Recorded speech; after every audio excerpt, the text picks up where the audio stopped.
Hi hello నమస్తే welcome to BRK this is Vijaya. మనతో పాటు స్టూడియోలో ఉన్నారు వంటింటిని ఇస్తాం వంటింటి చిట్కాలకి care of address Chittibotla Madhusudana Sarma garu. సార్ని అడిగి వంటింటి చిట్కాలకు సంబంధించి సార్ వంటింటి చిట్కాలకి చాలా ఎక్స్పర్ట్ కాబట్టి సార్ తోటి ఒక మంచి చిట్కా తీసుకుందాం.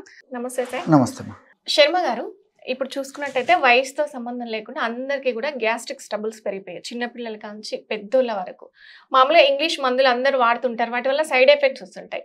మీరు ఎట్లాగూ వంటింటికి ఎక్స్పర్ట్ కాబట్టి మా కోసం ఒక వంటింటి చిట్కాకి మా ప్రేక్షకుల కోసం మంచి చిట్కా మీ మాటల్లో. గ్యాస్ట్రిక్ ట్రబుల్ సమస్య తగ్గేందుకు అందరూ వాడుకోదగ్గ దివ్యమైనటువంటి సమర్థవంతంగా పనిచేసేటువంటి ఔషధము, అంటే వాడినటువంటి ఫస్ట్ డోస్ నుంచే పనిచేసేటువంటి ఔషధం చెప్తానమ్మా. ఈ మధ్య కాలంలో గ్యాస్ట్రిక్ ట్రబుల్ సమస్య వయస్సు నిమిత్తం లేకుండా అందరికి కలుగుతుంది. దీనికి 1,00,000 కారణాలు. అంటే fast foods, junk foods, spicy food తీసుకోవడము, టయానికి ఆహారం తీసుకోకపోవడము, నీళ్లు సరిగా తాగకపోవడము, అదేవిధంగా సమయానికి రెస్ట్ తీసుకోకపోవడము, ఇట్లా వివిధ రకాలైన కారణాల వల్ల ఈ గ్యాస్ట్రిక్ ట్రబుల్ సమస్య చాలా మందిలో కలుగుతుందమ్మా. కొంతమందికి వాళ్ళు వాడేటువంటి కొన్ని రకాలైనటువంటి ఆధునిక కృత్రిమ రసాయన ఔషధాల యొక్క ప్రభావం చేత కలుగుతుంటుంది. మరి కొంతమందికి మానసిక ఒత్తిడమ్మా. సో మానసికంగా ఏదైనా ఒత్తిడికి గురైనప్పుడు గ్యాస్ట్రిక్ ట్రబుల్ సమస్యలు కలుగుతుంటాయి. ఈ విధంగా అనేక రకాలైన కారణాల వల్ల ఈ గ్యాస్ట్రిక్ ట్రబుల్ సమస్యలు కలుగుతున్నాయమ్మా. ఈ గ్యాస్ట్రిక్ ట్రబుల్ సమస్యలు కలిగినప్పుడు మరి ఆ యొక్క సమస్యలని వీలైనంత వరకు తగ్గించుకోవాలి, రాకుండా చేసుకోవడం మంచిది. ఒకవేళ వచ్చినప్పటికీ తీవ్ర రూపం దాల్చకుండా కూడా చేసుకోవాలమ్మా. ఎందుకంటే ఈ జీర్ణ వ్యవస్థనే సమస్తమైనటువంటి దేహానికి మూలాధారం అన్నమాట. ప్రక్రియ అంతా అక్కడే జరుగుతుంటుంది కాబట్టి ఆ జీర్ణ వ్యవస్థను ఆరోగ్యవంతంగా ఉంచుకుంటే జబ్బులు రాకుండా ఉంటాయి. వచ్చిన జబ్బులు త్వరగా తగ్గిపోయేటువంటి పరిస్థితి ఏర్పడుతుంది. మరి నిండు నూరేళ్లు చక్కటి జీవితాన్ని మనం గడపడానికి అవకాశం ఉంటుందమ్మా. కాబట్టి గట్ హెల్త్ అనేటువంటి పేరుతో ఈ మధ్య కాలంలో విపరీతమైన ప్రచారం కూడా జరుగుతుందమ్మా. సో సెకండ్ బ్రెయిన్ అని చెప్పేసి, గట్ జీర్ణ వ్యవస్థను సెకండ్ బ్రెయిన్ అని చెప్పేసి చెప్తున్నారు అనమాట. కాబట్టి అంత ప్రాచుర్యం పొందింది కాబట్టి మరి ఆ జీర్ణ వ్యవస్థ సజావుగా పనిచేసేందుకు, గ్యాస్ట్రిక్ ట్రబుల్ సమస్య తగ్గేందుకు చక్కటి ఔషధాన్ని చెప్తానమ్మా. సో ఆ ఔషధం తయారీకి కావాల్సిన పదార్థాలు కూడా అన్ని మన ఇంటి ఉండేటువంటిమ్మా. మనసుంటే మార్గం ఉంది.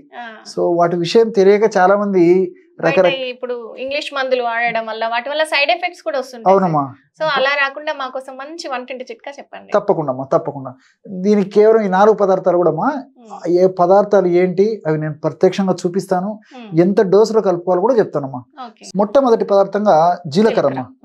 సో జీలకర్ర ఈ విధంగా మనం జీలకర్రను తీసుకొని శుభ్రం చేసేసి వెచ్చ చేసేసి కొంచెం కాస్త వేయించేసేసి ఆ జీలకర్రని రెడీగా పెట్టుకోవాలి. వేయించేసేసి పెట్టుకోవాలమ్మా.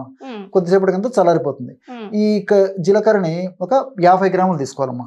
అదేవిధంగా రెండవ పదార్థంగా ధనియాలు. ధనియాలమ్మా. ధనియాలను కూడా ఇదే పద్ధతిలో వేయించేసేసి దించేసి చల్లారిన తర్వాత ఈ యొక్క ధనియాలు కూడా 50 గ్రాములు రెడీగా పెట్టుకోవాలి.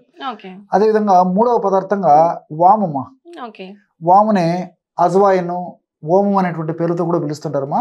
ఇంచుమించు ప్రతి ఇంట్లో వాము కూడా ఉంటుందమ్మా. సో ఈ యొక్క వామును కూడా బాగా శుభ్రం చేసేసి దీన్ని కూడా వేయించేసేసి ఇది మాత్రం 25 గ్రాములే తీసుకోవాలి. బాగా గుర్తుపెట్టుకోవాలమ్మా. సో మిగతా పదార్థాలు 50 గ్రాములు చొప్పున తీసుకుంటే ఈ వాము మాత్రం 25 గ్రాములే అవసరమవుతుందమ్మా.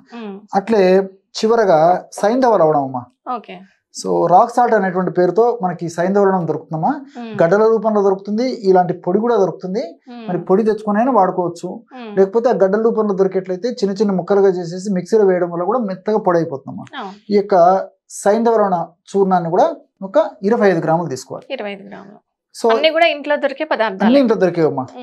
ఒకవేళ తప్పని పరిస్థితిలో ఒకవేళ సైంధవ లవణం దొరకనటువంటి పక్షంలో ఒక 10 గ్రాములు మామూలు ఇంట్లో వాడేటువంటి ఉప్పు వాడుకోవచ్చు.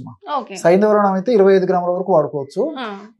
లేని పక్షంలో మన ఇంట్లో దొరికే అయితే ఒక 10 గ్రామ్స్ కంటే ఎక్కువ వాడకూడదమ్మా. సో ఈ పదార్థాలన్నిటి కలిపేసేసి సపరేట్ గా తయారు చేసుకుని చూర్ణాలన్నీ కలుపుకోవడం ఒక పద్ధతి.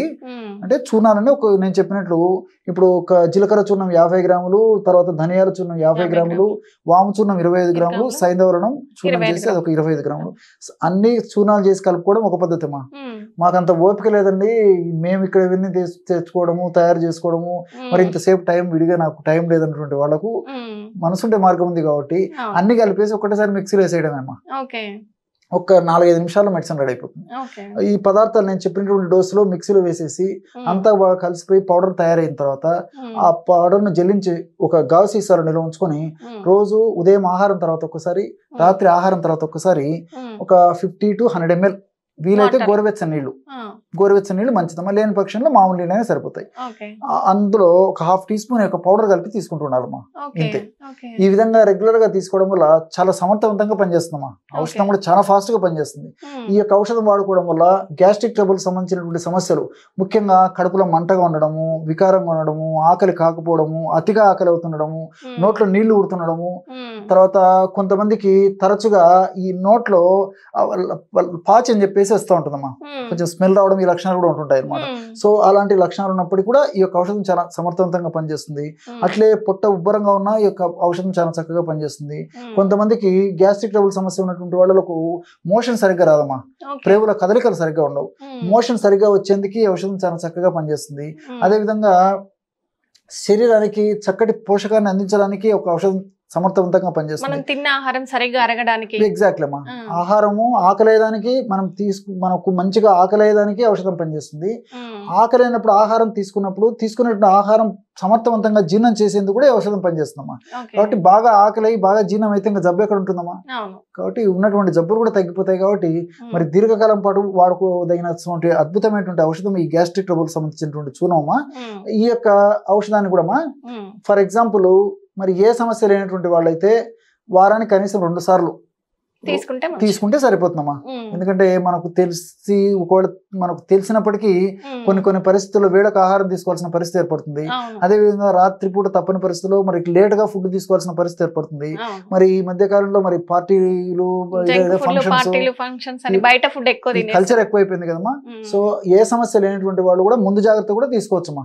అలాంటి ఏదైనా జంక్ ఫుడ్, పార్టీలో ఏదైనా అలాంటి ఫుడ్ ఏదైనా తీసుకున్న తర్వాత మరి ఇంటికి వచ్చిన తర్వాత 1/2 టీ స్పూన్ ఈ యొక్క పౌడర్ని వాటర్ లో కలుపుకొని తీసుకుంటే సరిపోతుంది. దోషం లేకుండా ఉంటుంది. లేదంటే మరి రోజు రాత్రి పూట తీసుకోవచ్చమ్మా. రోజు 2 సార్లు తీసుకోవచ్చు, ఒక్కసారి తీసుకోవచ్చు, లేదా వారంలో 2 సార్లు తీసుకోవచ్చు. ఎలాగ తీసుకున్నా గ్యాస్ట్రిక్ ట్రబుల్ సమస్య నుంచి మంచి విముక్తి లభిస్తుంది. ఆ సమస్య రాకుండా ఉంటుంది. వచ్చినటువంటి సమస్యలు కూడా త్వరగా తగ్గిపోతాయి. రైట్. థ్యాంక్ యూ శర్మ గారు. చూసారు కదా, శర్మ గారు చెప్పినట్టు ఇంట్లో దొరికే పదార్థాలతోనే మంచి చిట్కా చెప్పారు. మీరందరూ కూడా ఫాలో అవ్వండి. ఇలాంటి కడుపు నొప్పి కానీ, ఎలాంటి జీర్ణ వ్యవస్థకు సంబంధించిన ప్రాబ్లమ్స్ ఉన్నా కానీ ఈ చిట్కా చాలా బాగా వర్కౌట్ అవుతుంది. తప్పకుండా ట్రై చేయండి. మీరు కింద కామెంట్ చేయండి, లైక్ చేయండి, షేర్ చేయండి, సబ్స్క్రైబ్ చేయండి. Thank you so much.